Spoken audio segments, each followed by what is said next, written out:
Graças a Deus por podermos louvar o seu nome. Nós que somos tão pequeninos, tão pecadores, mas ainda assim podemos falar das grandezas de Deus, né? Das maiores bênçãos que Ele nos entrega. Nós temos meditado em alguns trechos do livro de Apocalipse, algumas das muitas visões que João teve na ilha de Patmos. Nessa noite nós vamos falar a respeito do capítulo 5 de Apocalipse,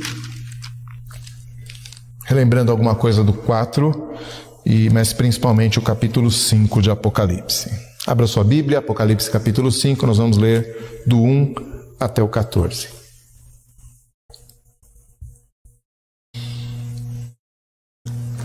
Então, como sempre, o capítulo começa João dizendo o que viu, né? São as visões dele. Vi na mão direita daquele que estava sentado no trono um livro, escrito por dentro e por fora, de todo selado com 7 selos. Vi também um anjo forte, que proclamava em grande voz: quem é digno de abrir o livro e de lhe desatar os selos? Ora, nem no céu, nem sobre a terra, nem debaixo da terra, ninguém podia abrir o livro, nem mesmo olhar para ele. E eu chorava muito, porque ninguém foi achado digno de abrir o livro, nem mesmo de olhar para ele. Todavia um dos anciãos me disse: não chores, eis que o leão da tribo de Judá, a raiz de Davi, venceu para abrir o livro e os seus 7 selos. Então vi, no meio do trono e dos 4 seres viventes e entre os anciãos, de pé, um cordeiro, como tendo sido morto. Ele tinha 7 chifres, bem como 7 olhos, que são os 7 Espíritos de Deus enviados por toda a terra. Veio, pois, e tomou o livro na mão direita, da mão direita daquele que estava sentado no trono. E quando tomou o livro, os 4 seres viventes e os 24 anciãos prostraram-se diante do cordeiro, tendo cada um deles uma harpa e taças de ouro cheias de incenso, que são as orações dos santos. E entoavam um novo cântico, dizendo: digno és de tomar o livro e de abrir-lhe os selos, porque foste morto e com teu sangue compraste para Deus os que procedem de toda tribo, língua, povo e nação. E para nosso Deus os constituíste reino e sacerdotes, e reinarão sobre a terra. Vi e ouvi uma voz de muitos anjos ao redor do trono, dos seres viventes e dos anciãos, cujo número era de milhões e milhares de milhares, proclamando em grande voz: digno é o Cordeiro que foi morto de receber o poder e riqueza e sabedoria e força e honra e glória e louvor. Então ouvi que toda criatura que há no céu e sobre a terra, debaixo da terra e sobre o mar, e tudo que neles há, estava dizendo: aquele que está sentado no trono e ao Cordeiro, seja o louvor e a honra e a glória e o domínio pelos séculos dos séculos. E os 4 seres viventes respondiam: amém. Também os anciãos prostraram-se e adoraram. Pois bem, meus irmãos, nós vivemos numa época em que alguns já têm dito que é o começo do fim do livro como nós o conhecemos. Hoje em dia há tanto acesso a conteúdos e a informação na internet, na telinha do celular, que muitos têm dito: olha, os livros estão com seus dias contados. Ainda que os livros tenham feito uma certa transição, né? Agora há livros que você folheia em um pequeno aparelho, né? Não há mais papel, não há mais capa, não há mais... mas ainda o livro está lá de alguma maneira. Mas alguns estudiosos dizem que com o excesso de imagens que nós temos, com a facilidade que nós temos de produzir e receber imagens de todo tipo, né? Imagens editadas, fotos, desenhos, animações, filmes. Hoje em dia, com um aplicativo, qualquer um, em qualquer lugar do mundo, se torna um editor de vídeo, se torna um vídeo influencer ou qualquer outra coisa assim. E então, alguns têm dito: os livros estão com os dias contados. Nós não sabemos se isso vai realmente acontecer, né? Se o livro vai conseguir se adaptar de alguma maneira e surgir aí nessa nova era com uma força renovada. Quem sabe na sua raridade ele se torne ainda mais importante.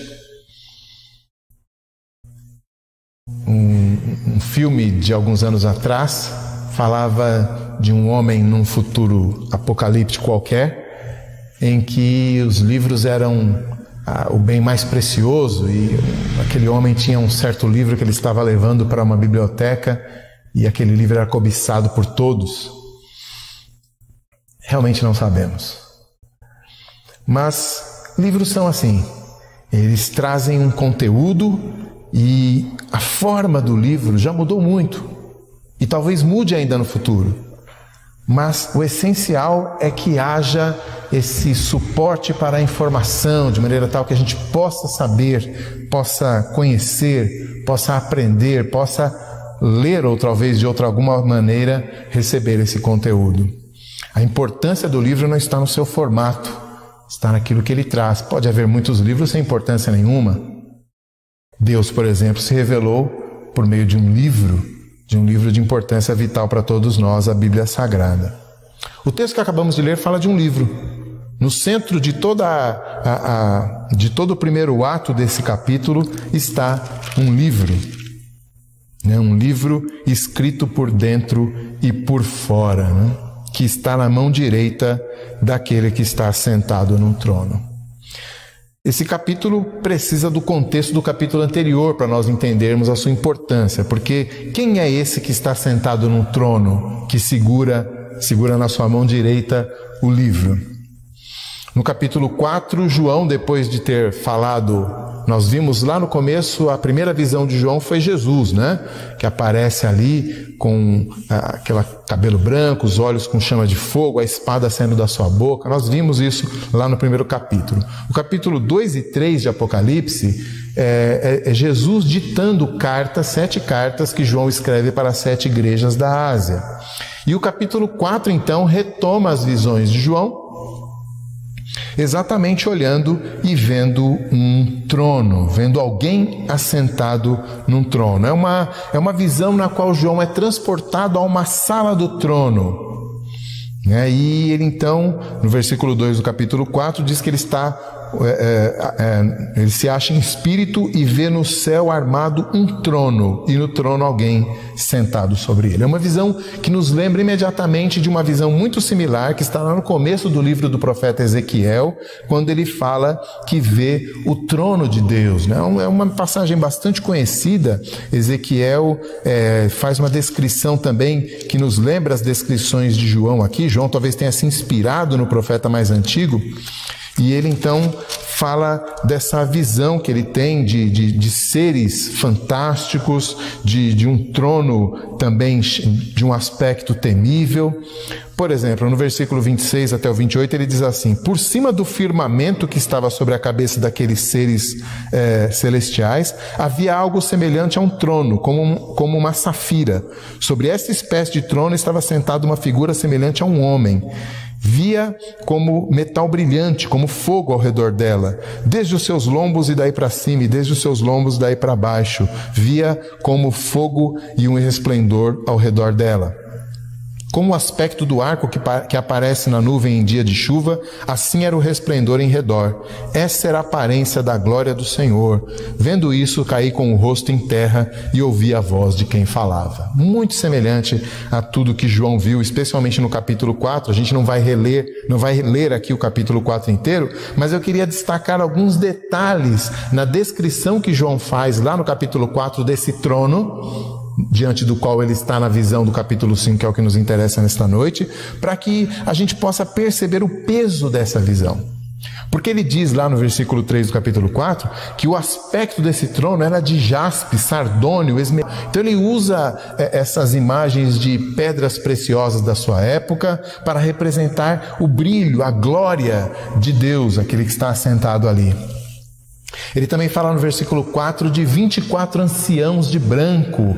24 aqui, o dobro de 12, então representa a totalidade do povo de Deus. No Apocalipse sempre aparece esse número 24 de uma maneira composta ou separada, né? 12 e 12. Por exemplo, lá no capítulo 21, quando fala da cidade santa, né? Lá no capítulo 21, fala exatamente nesse sentido, que ela tem 12 portas e ela tem 12 fundamentos. Sobre os 12 fundamentos estão o nome das tribos de Israel. Lá no versículo 12 fala das 12 portas que ele tem escrito os nomes das tribos de Israel. E os 12 fundamentos no versículo 14, falando dos 12 nomes dos 12 apóstolos. Então, 12 tribos mais 12 apóstolos, 24. Aqui tem 24 anciãos de branco no capítulo 4, diante desse trono e louvando a esse Deus, representando então a totalidade do povo de Deus também. No versículo 5 ele continua descrevendo esse trono que ele vai continuar vendo lá no nosso capítulo, e ele fala que dele saem relâmpagos, vozes, trovões, representando a temível santidade de Deus, né? Lá em Êxodo 19, versículo 16, Moisés está prestes a subir para receber as tábuas da lei, e Deus então faz uma manifestação diante de todo o povo. Não foi só Moisés que viu, não. Foi todo o povo que estava ali ao pé do Monte Sinai que foi impactado por essa teofania, essa manifestação da presença de Deus, e que é descrita assim: ao amanhecer do terceiro dia houve trovões e relâmpagos e uma espessa nuvem sobre o monte e muito forte clangor de trombeta, de maneira que todo o povo que estava no arraial se estremeceu. Então o povo tremeu ali diante de Deus, porque ele se manifestou de uma maneira temível, de uma maneira que o povo pôde perceber o tamanho da grandeza, o tamanho da santidade de Deus. Então esse trono que João está descrevendo, ele faz referência a todas essas manifestações de Deus. Ele continua, ele diz que havia um mar de vidro, que nos lembra daquele mar de bronze que havia lá no templo de Salomão. Uma grande bacia, digamos assim, de bronze, onde havia esse chamado mar de bronze. O que nos faz identificar essa sala do templo, essa sala do trono, como também um templo celestial. E por fim, na descrição que João faz no capítulo 4 desse trono, ele fala de 4 seres viventes semelhantes aos das visões de Ezequiel. Também Isaías, lá no seu capítulo 6, fala de seres celestiais assim tremendos, que são descrições simbólicas de seres poderosos, criaturas celestiais, né? Isaías, por exemplo, descreve eles como serafins, né? E fala das suas asas, do seu rosto e assim por diante. Então, essa descrição do trono que João faz lá no capítulo 4 é o mesmo trono que a gente está vendo aqui no capítulo 5, e eu quis apenas recuperar que trono é esse, que imagem de trono é esse, para que nós pudéssemos sentir o peso dessa visão que ele está tendo, porque lá no capítulo 4, tanto os 24 anciãos de branco que representam o povo de Deus, quanto aqueles 4 seres viventes cheios de olhos e coisas assim, todos eles passam a exaltar a eternidade de Deus, o poder de Deus, representando a adoração conjunta de céus e terra diante dele. Então é esse trono que João vê lá no capítulo 4, descreve lá no capítulo 4, e está continuando a ver aqui no capítulo 5. E o que essa imagem toda descreve? Apesar de tantos detalhes, é muito simples. Ele transmite a ideia de que Deus é glorioso, transmite a ideia de que Deus é majestoso, de que o Senhor é soberano sobre toda a terra, sobre todas as criaturas, sobre toda a humanidade. Ele é quem se assenta sobre o trono, e o seu trono é o centro de todo o universo em torno do qual tudo gira. Esse trono divino é mencionado só aqui nos capítulos 4 e 5, 17 vezes, e mais de 20 vezes nos capítulos 6 em diante, até o final de Apocalipse. Mas ele, em momento algum, é mencionado desocupado, vago, vazio. Não, Deus está sempre no seu trono. Ele não se retirou do seu trono, ele continua a reinar. Mas o ponto então aqui, voltando para o nosso capítulo que é o 5 nesta noite, o ponto é que João vê na mão direita do que está sentado no trono, e aí você pode imaginar facilmente que a mão direita significa força, destreza, poder.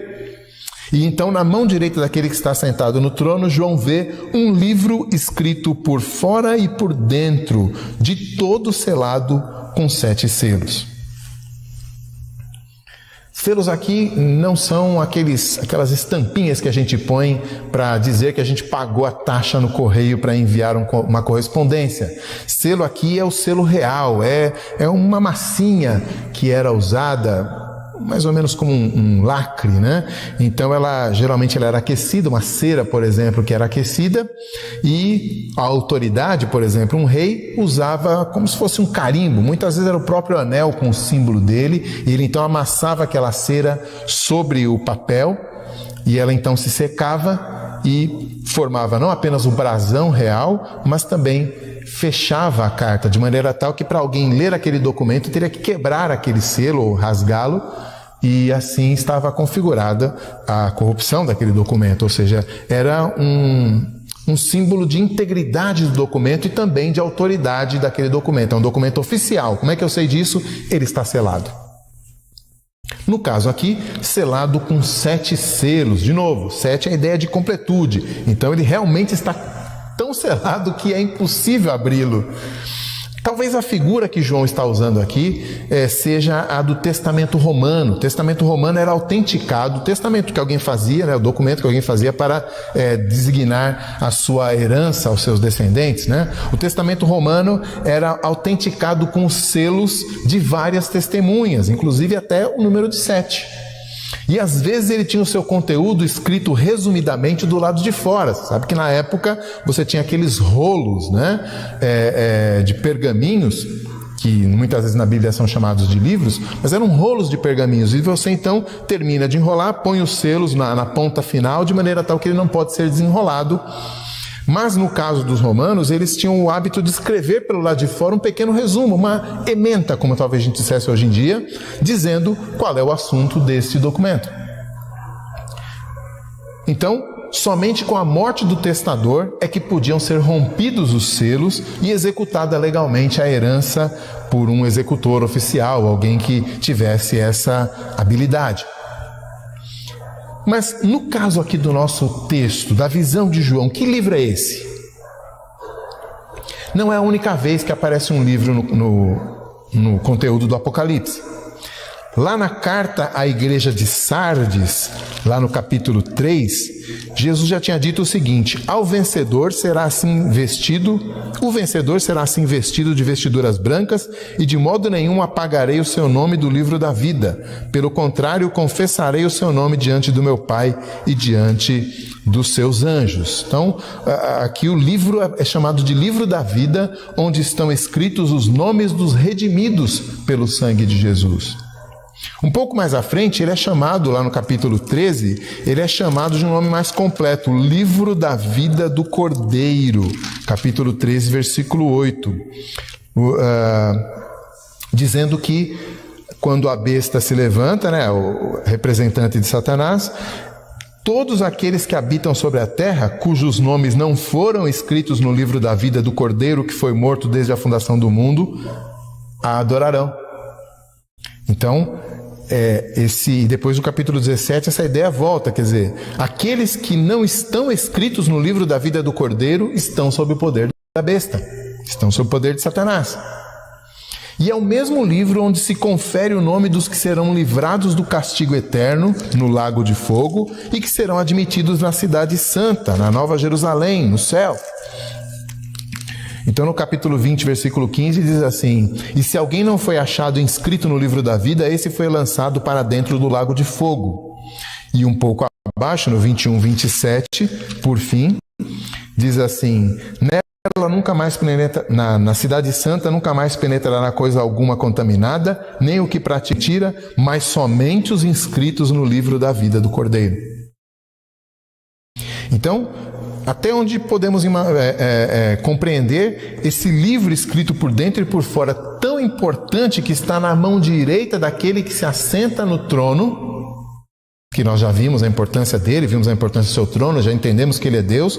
Na mão direita de Deus está um livro, e esse livro então é chamado no resto de Apocalipse de livro da vida do Cordeiro e até livro do Cordeiro. Mas que livro é esse? O que é que ele conta? Que história é essa? Podemos dizer que ele conta a história da redenção, o plano de Deus para a humanidade. E é claro, é um plano que é de redenção para o povo de Deus, mas ao mesmo tempo é um livro de juízo para os incrédulos. Afinal de contas, quem não tiver o seu nome inscrito ali, não entrará na cidade santa, mas pelo contrário será lançado no lago de fogo e enxofre. Então toda a importância desse trono, daquele que está sentado nesse trono, da mão direita dele que está sentado e do livro que está na sua mão. E aí então João vê um anjo forte, essa é a expressão que ele usa lá no versículo 2, vi também um anjo forte, que é incumbido então, que proclama, quem é digno de abrir o livro e de desatar os selos. Então é um anjo que aparece, um oficial ali do palácio divino, e ele então é incumbido de encontrar alguém que seja digno de abrir o livro que está todo selado. Abrir o livro não significa apenas lê-lo, significa encontrar alguém que tem autoridade para executar esse plano, para pô-lo em andamento. Porém, diz o anjo, ninguém é digno de abrir o livro, nem mesmo de olhar para ele. No versículo 3, ele procura no céu e sobre a terra, até debaixo da terra, mas ninguém pôde abrir o livro e nem mesmo olhar para ele.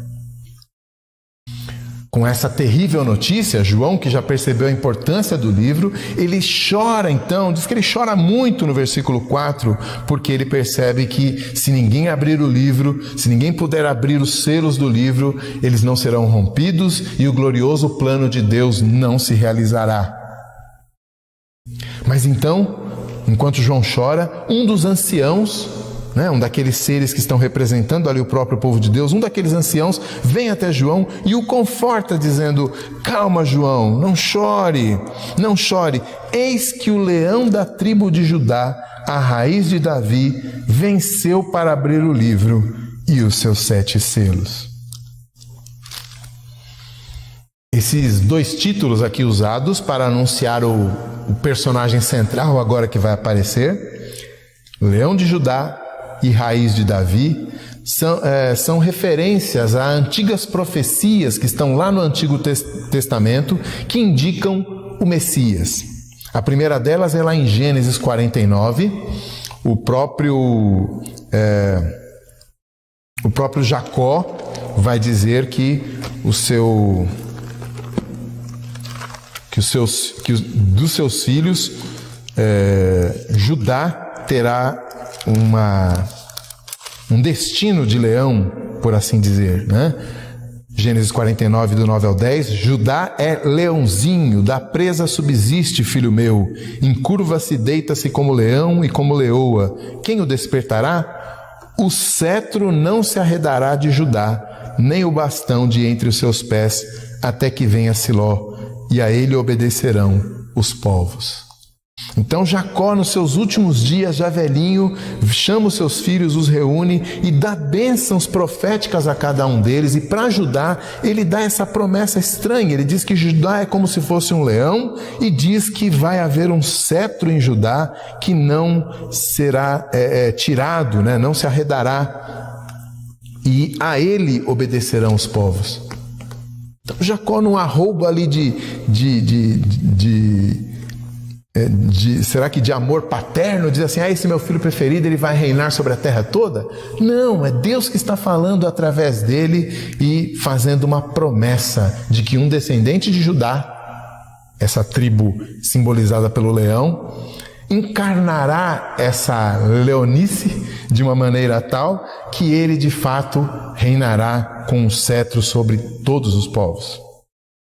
A outra referência que nós vimos lá, não apenas o leão de Judá, mas a raiz de Davi. A outra referência está claramente dita por Isaías, lá no capítulo 11.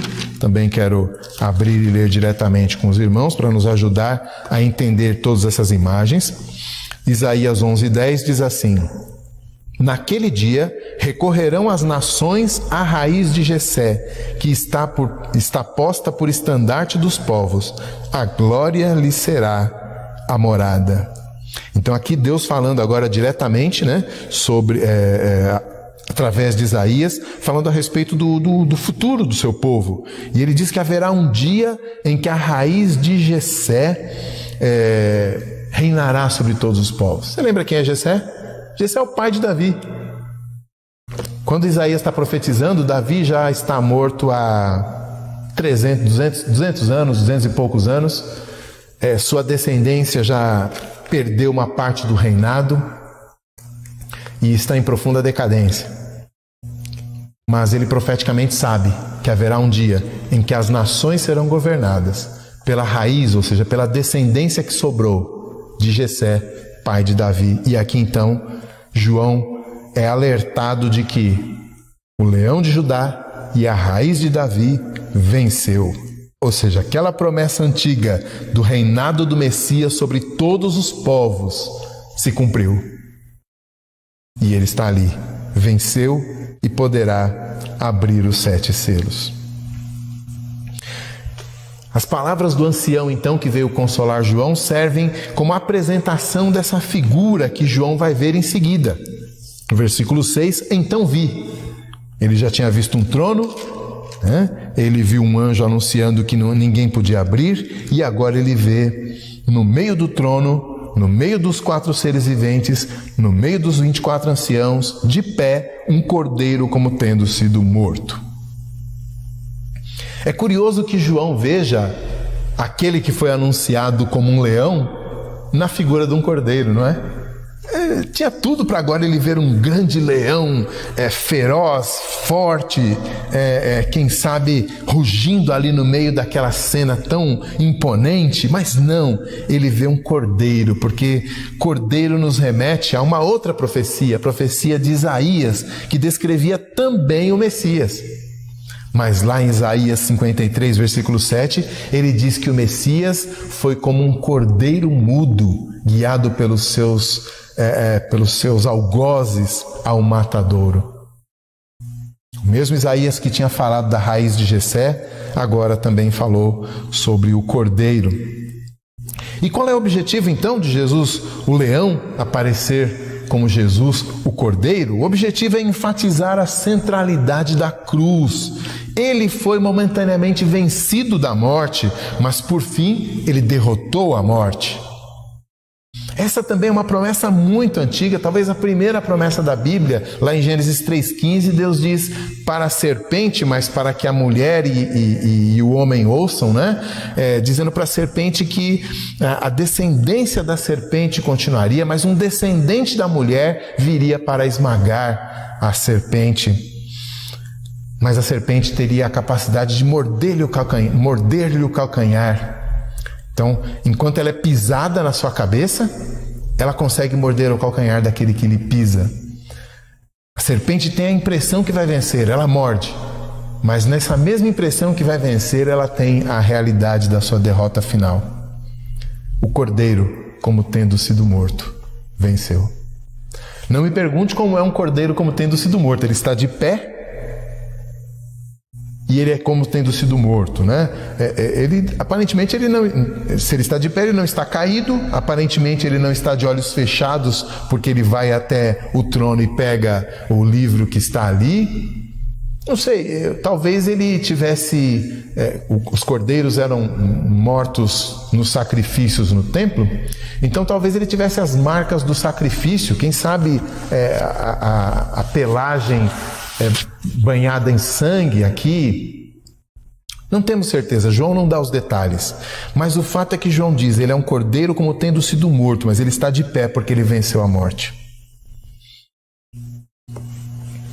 Bom, ele conquistou o seu povo através da morte. Essa é a sua vitória. E ele então continua descrevendo, né? Esse cordeiro tem 7 chifres e 7 olhos, que são os 7 Espíritos de Deus enviados por toda a terra. De novo, já sabemos o que significa o número 7, completo, pleno. 7 chifres, o chifre representando aqui o seu poder, o seu vigor, a sua capacidade de combater os seus inimigos. E os olhos representando o seu conhecimento, a sua sabedoria. Ele então tem todo o poder e todo o conhecimento. Ele é digno Ele achega-se ao trono e recebe daquele que está sentado ali o seu livro, o livro selado. Quer dizer, por ele ser o cumprimento de todas as promessas de Deus de salvação para o seu povo, por ele ter cumprido essas promessas por meio do seu próprio sangue, da sua vida derramada na cruz, mas por meio também dele estar de pé, ou seja, ser vencedor da morte, ele é digno de tomar aquele livro para si e abri-lo, ou seja, ele é digno de executar o plano divino. Não precisa chorar, João. O Cordeiro veio. Os resultados da posição conquistada pelo Cordeiro serão desveladas mais adiante, no decorrer aí das visões de João. Mas aqui ainda há uma cena de adoração celestial que já nos dá a dica, né? Já nos antecipa os resultados da vitória do Cordeiro. Você tem aí os seres viventes e os anciãos se prostrando diante do Cordeiro. Quando toma o livro, os 4 seres viventes, os 24 anciãos, prostram-se diante do Cordeiro, tendo cada um deles uma harpa e taças de ouro cheias de incenso em suas mãos. Lembre-se, relembre que lá no capítulo 4, na primeira parte da visão que João tem desse trono, dessa sala do trono, já tinha acontecido um ato de adoração. Esses mesmos seres viventes, esses mesmos 24 anciãos, estão diante do próprio Deus que está assentado no trono e estão adorando Ele. E agora no capítulo seguinte, João faz a mesma coisa, agora em direção ao Cordeiro. E é interessante porque João mesmo, impressionado com tudo aquilo que acontece, ele mesmo chega a se ajoelhar diante de um anjo apenas para receber a bronca. Olha, João, não faça isso, eu sou o conservo teu, né? Eu não devo ser adorado. Mas o que João está fazendo, meus irmãos, é colocando um paralelo, um evidente paralelo entre aquele que está sentado no trono e o Cordeiro. João é sempre muito preocupado em afirmar a divindade de Cristo, não é? É lá no Evangelho de João que nós temos as afirmações mais claras da divindade de Jesus. Na verdade, ele começa falando disso, né? No princípio, o Verbo estava com Deus, o Verbo era Deus, tudo foi feito por meio dele, nada foi feito sem ele, e ele veio à terra para os seus, mas viram, e assim por diante. Também na sua primeira carta ele volta a falar disso, e agora em Apocalipse, através de todas essas figuras de linguagem, todas essas metáforas, ele também explica a mesma coisa. Imagine você para estas seitas e ideologias quaisquer que querem negar a divindade de Cristo. Como explicar numa cena em que o próprio Deus está assentado num trono, cheio de glória, os seres viventes que estão ali se voltem para um outro para adorá-lo? Não há outra explicação senão que João está nos dizendo que o Cordeiro não é apenas aquele que venceu a morte, mas aquele que é o Criador da vida. Pois bem, os anciãos então tocam harpas e apresentam em forma de incenso as orações dos fiéis, mais especificamente o clamor dos fiéis pelo juízo de Deus. Então, quando eles derrubam as taças de ouro cheias de incenso, que são as orações dos santos. Aqui, obviamente, também outra referência à divindade de Jesus. Afinal de contas, as orações são sempre feitas a Deus, mas são entregues como adoração ao Cordeiro. Mas essa oração que é feita é especificamente, ou não especificamente, mas particularmente no Apocalipse, os justos clamam por justiça. Justiça significa juízo de Deus sobre os malfeitores, significa libertação divina dos seus santos. Então, compare, por exemplo, no capítulo 6, versículo 10, Porque o cordeiro vem, abre os selos, e conforme ele vai abrindo os selos, né, o plano de Deus vai se desenrolando na terra, né? Esse é o objetivo. Então o quinto selo, na hora que ele abre o quinto selo, então versículo 9: quando ele abriu o quinto selo, vi debaixo do altar as almas daqueles que tinham sido mortos por causa da palavra de Deus e por causa do testemunho que sustentavam, e clamaram em grande voz, dizendo: até quando, ó soberano Senhor, santo e verdadeiro, não julgas nem vingas o nosso sangue dos que habitam sobre a terra? E aí eles são consolados com a palavra de que eles podem repousar por um pouco de tempo, porque isso vai acontecer. Deus vai vingá-los, mas é necessário ainda esperar que se completem o número dos santos que tem que ser, que tem que se juntar a eles, né? Então em Apocalipse esse clamor é sempre um clamor por justiça. Lembre-se, desde o começo nós vimos isso. João está escrevendo para uma igreja perseguida, para uma igreja tribulada. E essa igreja então clama para que Deus venha fazer justiça. E ela clama, e esse clamor é entregue nas mãos do Cordeiro, porque é Ele que vai desenrolar o plano de Deus. Em seguida, diz o texto, voltando para o nosso texto no capítulo 5, os anciãos e os seres viventes, lá no versículo 9, versículo 10, se unem em louvor ao Cordeiro. Esse cântico é chamado de um novo cântico, no versículo 9, entoavam um novo cântico dizendo: digno és de tomar o livro e de abrir-lhe os selos, porque foste morto e com teu sangue compraste para Deus os que procedem de toda a tribo, língua, povo e nação, e para o nosso Deus os constituíste reino e sacerdotes, e reinarão sobre a terra. Esse é o novo cântico, é um louvor que é diferente do louvor do capítulo 4. É sempre necessário fazer esse paralelo, porque é uma visão só, né? João foi até essa sala do trono e ele está vendo tudo isso. Então, no capítulo 4, o Cordeiro ainda não apareceu, mas Deus já está sendo louvado. Mas agora aparece um novo cântico. Por que ele é novo? Veja no capítulo 4, volte aí uma página na sua Bíblia.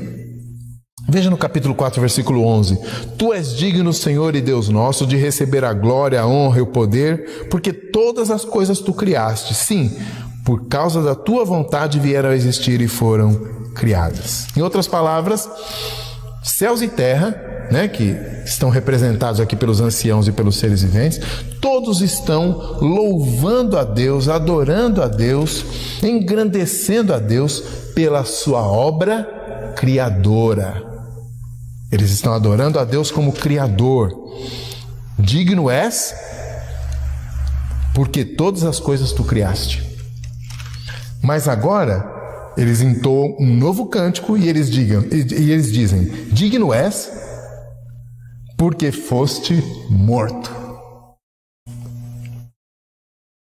Então não é mais o louvor pela obra criadora de Deus, que é maravilhosa, que é espantosa, que é admirável. A obra criadora de Deus, imagine, esse vasto universo que atualmente calcula-se em mais de 15 bilhões de anos-luz. Imagine a glória que Deus tem que ser dada a Deus, porque Ele é o Criador de tudo isso. Ou se você quiser ir para o micro, imagine a riqueza de informação. Nós começamos a falar hoje à noite a respeito de como os livros trazem informação.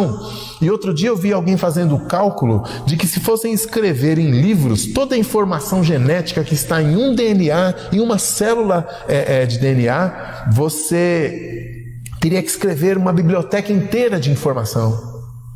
Deus é louvado por tudo isso. Mas veja, esse louvor do Deus, o Criador, é suplantado por um louvor mais importante ainda. Deus é o Redentor em Jesus. Então é necessário um novo cântico. E esse novo cântico é importante e é novo porque ele celebra a nova criação. A nova criação inaugurada pela morte de Cristo. Com o teu sangue compraste. E para o nosso Deus os constituíste reino e sacerdotes, e reinarão sobre a terra. Então o preço foi a morte de Cristo para comprar os que procedem de toda a região da terra, para comporem um só reino sacerdotal. Então o louvor daquele pequeno grupo é um novo louvor, porque há um novo aspecto da glória de Deus que se manifestou agora nesse tempo. E esse novo aspecto da glória de Deus é que Deus é o redentor dos pecadores e não apenas o Criador. Mas o texto continua, João vai vendo que conforme aquele pequeno grupo, 28 seres, 24 anciãos, mais 4 seres viventes, aquele pequeno grupo começa a louvar, mas esse louvor começa a ser replicado por uma multidão inumerável. Vi então a voz de muitos anjos ao redor do trono, versículo 11, dos seres viventes e dos anciãos, cujo número era de milhões e milhões, milhares de milhares. Então há uma multidão inumerável aqui, que se une ao louvor daqueles 28 iniciais, e nesse segundo cântico eles continuam louvando o Cordeiro. Digno é o Cordeiro que foi morto de receber o poder, a riqueza, a sabedoria, a força, a honra, a glória e o louvor. Veja que lá no capítulo 4, Deus, o Criador, tinha sido louvado porque, de modo que ele é digno de receber a glória, a honra, o poder, porque criou tudo. E agora o Cordeiro é louvado e é digno de receber o poder, a riqueza, sabedoria e força, honra, glória e louvor. Percebe como esse segundo louvor que é dado ao Cordeiro, porque ele é o Deus Redentor, é ainda maior do que o louvor dado ao Deus Criador? Essa segunda obra de Deus, por assim dizer, ela suplanta em glória a primeira obra. Olhe para a vastidão do que Deus fez, para a riqueza do que Deus fez, para o poder exigido para tudo isso. E você ainda não conheceu a Deus. Porque só é possível conhecer a Deus em Cristo, o Cordeiro que foi morto, mas vive. E por fim, toda criatura que há no céu e sobre a terra, debaixo da terra e sobre o mar. Não basta os seres celestiais, não basta uma multidão inumerável de outros seres celestiais, não. Toda a criação tem que se unir num grande coral para louvar e glorificar a Deus e ao seu Cordeiro. Aquele que está sentado no trono e ao Cordeiro seja o louvor e a honra e a glória e o domínio pelos séculos dos séculos. Toda criatura que há no céu e sobre a terra glorifica a Deus e ao seu Cordeiro. E aqui João então tem um vislumbre daquele dia em que toda a criação, até mesmo os inimigos de Deus, até aqueles que traspassaram Jesus, todos dobrarão os joelhos diante dele. Isaías já falava disso, mas Paulo também fala disso no contexto do próprio Jesus. Ele diz lá no capítulo 2 de Filipenses, Tende em vós o mesmo sentimento que houve também em Cristo Jesus, pois ele, subsistindo em forma de Deus, não julgou como usurpação o ser igual a Deus, antes a si mesmo se esvaziou, assumindo a forma de servo, tornando-se em semelhança de homens e reconhecido em figura humana. A si mesmo se humilhou, tornando-se obediente até a morte e morte de cruz, pelo que também Deus o exaltou sobremaneira e lhe deu o nome que está acima de todo nome, para que ao nome de Jesus se dobre todo o joelho nos céus, na terra e debaixo da terra, e toda língua confesse que Jesus Cristo é Senhor, para a glória de Deus, o Pai. É isso que João está vendo aqui.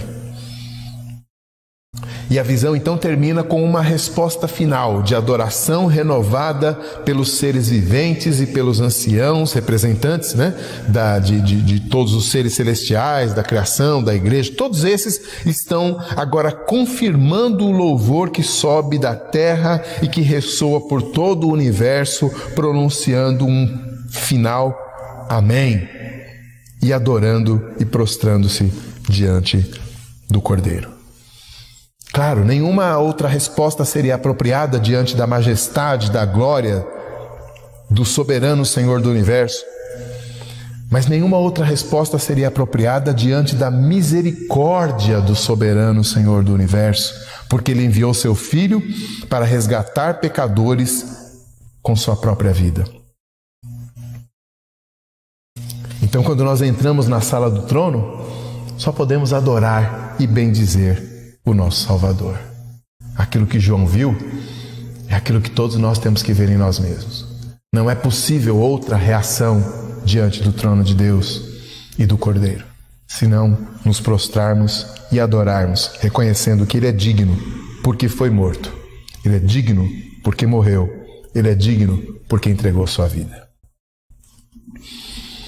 Eu gostaria então de fazer agora no final algumas aplicações da visão de João. Em primeiro lugar, não podemos nos esquecer de que João está escrevendo para crentes enfrentando perseguição, sofrimento.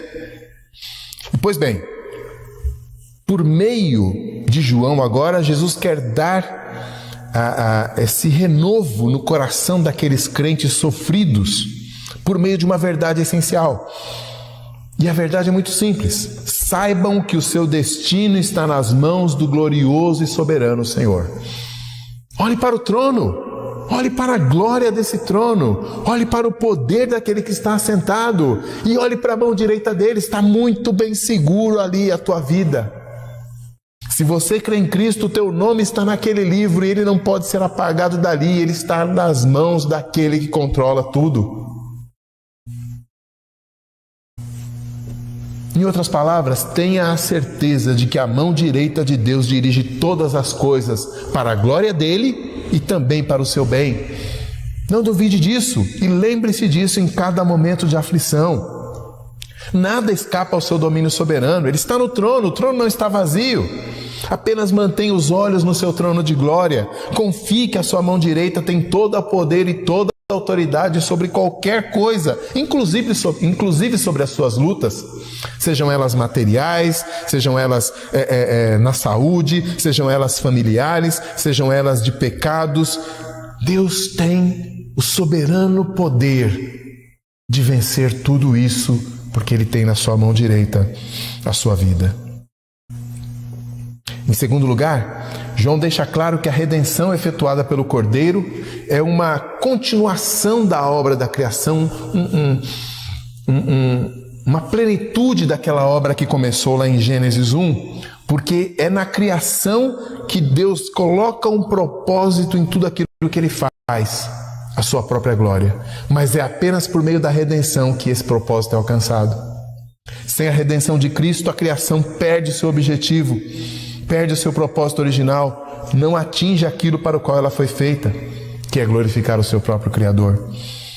Então, como igreja, nós devemos reconhecer e nos alegrar pelo privilégio de já agora glorificar o nosso Criador e o nosso Redentor. Não precisamos esperar até lá, já podemos fazer isso, somos parte da visão de João. Estamos aqui entre esses milhares de milhares e milhões. Esse é o nosso lugar, essa é a nossa posição. Ainda que pelas vistas podemos não enxergar isso, ainda que pelas circunstâncias possamos ver problemas e escuridão e incertezas, pelos olhos da fé podemos ver clareza, certeza, convicção. Há milhares e milhares e milhões de milhões cantando junto comigo e com você. Ele é digno. Em terceiro lugar, em Apocalipse percebemos que a adoração é uma das principais atividades celestiais. Toda vez que João vê a sala do trono, ele ouve um louvor. Aqueles seres representativos se reúnem e adoram a Deus. E nós então percebemos que a adoração comunitária da igreja, do corpo de Cristo reunido, é o momento aqui na nossa vida terrena, enquanto Cristo não volta, que mais se aproxima daquilo que é a vida no céu. É o momento da nossa vida em que nós estamos mais próximos daquilo para o qual nós somos feitos, em primeiro lugar, lá na mente de Deus, antes dele criar qualquer coisa. E especialmente nesse momento em que nós não podemos nos reunir, e eu estou diante de muitos bancos vazios aqui, e vocês sabem disso, especialmente nesse momento, esse texto tem que nos fazer valorizar a participação nos cultos de uma maneira sobrenatural. Tem que nos fazer colocar esta atividade da nossa vida como sendo a primeira, a mais importante. Tem que fazer com que nós não permitamos que outras atividades ocupem esse momento, destronem esse momento. Tem que fazer com que os nossos corações se voltem com um profundo desejo de nos reunirmos novamente e podermos dizer a uma só voz. Nós, os 100 membros da Igreja Presbiteriana da Freguesia do Ó, mas não apenas, nós, os 600 mil presbiterianos do Brasil. Não, mas não só isso, nós, os milhões de evangélicos no Brasil. Não, mas não só isso, nós, os milhões de pessoas que já creram em Cristo, vivas e também aquelas que já até morreram, mas estão lá no céu num coral parecido com o nosso. Isso tem que aquecer o nosso coração e motivar a nossa vida. Por que é que nós nos reunimos no primeiro dia da semana? Porque é o domingo, é o dia do Senhor. Lembra? João está no dia do Senhor quando ele recebe essas visões. É o dia do Senhor que tem que determinar como é a tua semana. É aqui. É nesse momento que você planta a tua semana. E você tem que plantar em solo sagrado, para que ela gere frutos sagrados também. O foco da adoração celestial que nós vimos é a glorificação de Deus como Criador, mas principalmente como Redentor. E esse é um corretivo para nós, não é? Nós tendemos a viver focados em nós mesmos. Até mesmo o culto, às vezes a gente acha o que é bom no culto é aquilo que faz a gente se sentir bem. Mas quem é que diz que nós estamos no centro do trono? Não, o culto não é um espetáculo, não é um show para que a gente se sinta bem, para que a gente se expresse. Não, o culto é o momento em que nós nos unimos a essa multidão invisível e glorificamos aquele que é digno porque morreu em nosso lugar. Então, por fim, e talvez o mais importante, essa visão de João corrige a nossa forma de cultuar a Deus. Ele é o centro. A sua redenção é o centro. Nós temos que louvá-lo e engrandecê-lo pela nossa salvação em primeiro lugar. É a coisa mais importante de todas. Cristo morreu por isso. E quer saber? Quando nós aprendemos a fazer isso, até mesmo as nossas dores, as nossas aflições, as nossas tribulações passam a ter uma outra cor, um outro tamanho. Quando colocamos a redenção de Cristo no centro, a nossa aflição, a aflição nossa de cada dia, começa a ficar tão pequena, tão insignificante. Ou, por outro lado, ela ganha significado. Porque se o Cordeiro morreu, então eu que sou um servo do Cordeiro, devo segui-lo no caminho da cruz. João está escrevendo para uma igreja de aflições. Talvez você esteja passando por aflições. E ele, nas suas visões, recebe uma lição muito clara. Digno é o Cordeiro de receber toda a honra e louvor, mesmo de lábios feridos. E quando lábios feridos fazem isso, é aí que eles acham cura.